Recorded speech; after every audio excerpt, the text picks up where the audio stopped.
We've got no copyright lo-fi hip-hop beats. We've got a Stanley tumbler. Thanks, Aunt Karen, for braving those tough internet streets to get me what I need. Hydration. There's salt in this.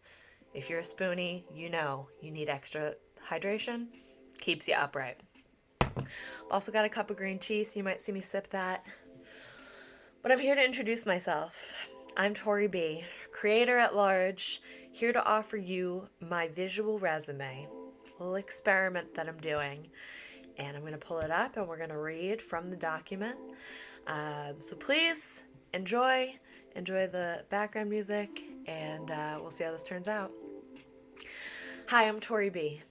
Welcome to my life experiences document, where I lay out all of the things that make me a dynamic human being. A resume just wasn't doing it for me, so I decided to switch it up. Think of this as a resume meets a cover letter meets an unhinged dating profile. Maybe it's a mistake, or maybe it leads me to my next opportunity. We'll see. Most recently, I worked 4 8-hour shifts at a deli. This sent me into a major pain flare. I should have known better because I am very in tune with my physical disabilities, but I needed that money. And they needed human bodies to slice meat. Here's to hoping that this reimagined resume lands me something more aligned with my body mind, something artistic. Because first and foremost, I'm a creative. I'm a writer, a comedian, an actor, voiceover artist, and clown. In reviewing my traditional resume, I felt discouraged. Then I realized most of what I've done in the last 7 years since graduating from Yale has been unpaid. A lot of it has been emotional labor and healing work and relationship building. I wouldn't trade my experiences for anything. I celebrate everything that's happened because it's made me me. But I need money to support my creative projects, so I am, as they say on LinkedIn, open to work. By all means, reach out if anything here resonates or if you like my voice and you think we could work together to create something cool. I do my best work in a gray jumpsuit, so please keep that in mind. All right, so a little background. Schools I attended. I got my bachelor's in American Studies from Yale University in 2017. I had a focus on race, capitalism, and gentrification. I did a study abroad program through the School of International Training's International Honors Program in 2016. It was the politics of climate change, and we all voted in the primaries from abroad. It was an epic moment. I voted for Bernie. We all know how that played out. I took accelerated Spanish at Southern Connecticut State University in 2015. And I have a high school diploma from the Hotchkiss School, where I was captain of the debate team, competed internationally on 2 continents, and I was also voted born to be middle-aged in the senior year high school superlatives. Programs and festivals that I've done. Most recently, I completed a program with voice coaches, an intensive voice acting program in Albany, New York. I'm trained through Pandemonium Studios through Christopher Bays' school in New York City in clown and physical comedy. I've taken classes with Bobby Oliver at Dow Comedy Studio in Los Angeles, and I've performed at her Laugh Riot Girl Comedy Festival 3 years in a row, 2020 to 2022. I also did improv acting at LA Connection Comedy Theater in Burbank, California. Here's where we get into the resume nitty gritty. This is the stuff that I didn't like. This is the stuff that I had to do for money and or housing. Paid experiences. Caregiving, nanny/babysitter, daytime administrator, residential teaching fellow, ghost tweeter, back when Twitter was a thing, writer. Okay, so it was only a couple of things, but hey, I'm not discounting anything here. Research assistant, barista, food service, independent restaurants and delis, and I've worked corporate. I worked at Disneyland in the kitchen, and holy shit, I could go on for a decade about that, but we won't. Here's where we get into the part that I really enjoy. Unpaid experiences, interests, and aspirations in no particular order. I started with it at the top. I mentioned my pain flare. I manage my own health issues, which range from hypermobility to widespread chronic pain, orthostatic hypotension. Thank you, Stanley's tumbler full of salt water.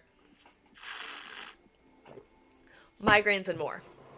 This entails multiple medical office visits per week. Acupuncture. I'm a recipient for said health issues for over a decade now.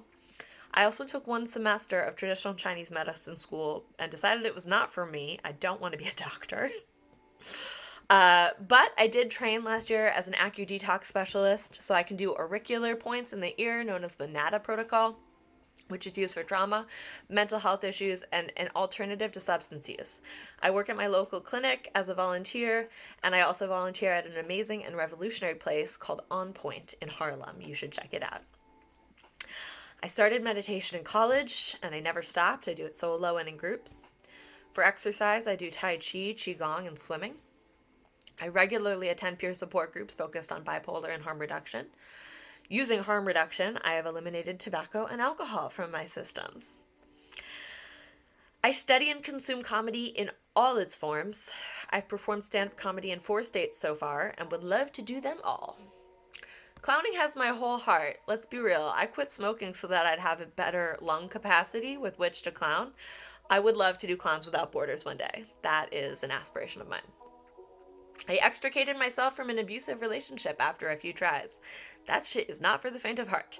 If you've been there, reach out and we can swap war stories, because holy shit, Darvo is a real fucking thing. OMG. If you don't know Darvo, look it up. You'll learn a lot.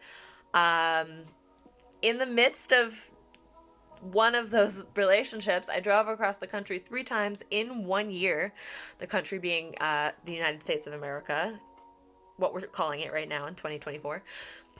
One of those trips was a solo trip, and I absolutely plan to drive cross country again. Soup kitchens. I have been on both on the giving and receiving ends at different times in my life. I survived homelessness in LA while trying to chase my comedy dreams. I survived bed bugs while living out of my struggle car, which was a Nissan Sentra. Never again with the Nissan. It's Toyota from here on out. Survived the psych ward 5 days. Got into a couple fights. Fell in love with a few women. Came out alive with eyes wide open, and I wrote a script about it. I survived 2020. And I still mask in public because transmission rates are high, and I am immunocompromised. I wrote a 50,000-word novel during National Novel Writing Month, my first year in college, after failing out of a computer science class. Not meant to be a programmer. Travel. I took any travel chance I can get. I still do, including 4 continents during the SIT IHP climate change program. My relationship to travel is changing given climate change and colonialism. I'm very torn between wanting to see the world and wanting to reduce carbon emissions by not flying. I've also seen a lot of the world, so I kind of want to give those opportunities, like in terms of like carbon credits, to people who haven't traveled. So there's that. But you might catch me riding on a cargo ship to Asia one of these years, because I fucking loved Vietnam. So much I could say there, but this is just the bare bones. We can get to know each other. That's the point of this. Greyhound buses. I've taken them from Chicago to New York and Seattle to Los Angeles.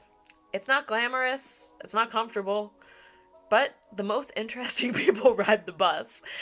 It's public transit, so it fits my climate goals. So hell yeah, I'd hop on another Greyhound any day.